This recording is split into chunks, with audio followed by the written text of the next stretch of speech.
2014కి ముందు ప్రజాప్రతినిధులు ఊర్లలో తిరగలేని పరిస్థితి ఉండేదన్నారు మంత్రి కేటీఆర్. మొండి చేయి మంచిది కాదు, దేశానికి అదే దరిద్రం అన్నారు. ప్రధానమంత్రి పిరమైన మంత్రి. ఈసారి ఎన్నికల్లో బీజేపీ డిపాజిట్ కూడా రావద్దన్నారు. రైతు బంధు పెరగాలంటే కేసీఆర్ మూడోసారి ముఖ్యమంత్రి కేసీఆర్ అవ్వాలన్నారు.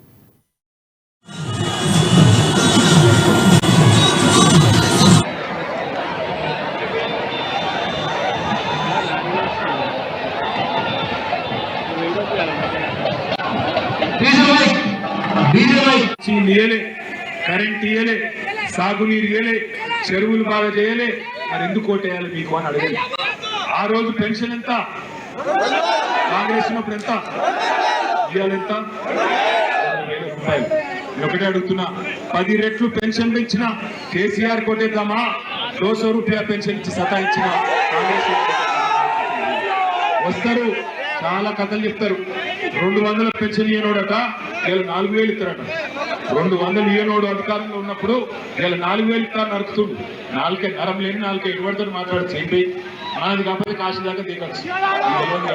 నేను ఒకటే అడుగుతున్నా, మా ఆడబిడ్డలు ఏడుగురా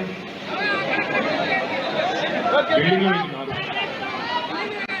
మా ఆడబిడ్డలందరూ ఒకటే అడుగుతున్నా నేను, అమ్మకు అన్నం పెట్టినోడు చిన్నమ్మకు బంగారు గాజులు చేయిస్తాడా? అధికారంలో ఉన్నప్పుడు 200 ఇయ్యనోడు 4,000 రూపాయలు నమ్ముతారా? నమ్మకం వైరంలో ఉన్న పిచ్చోళ్ళ ఆలోచించింది.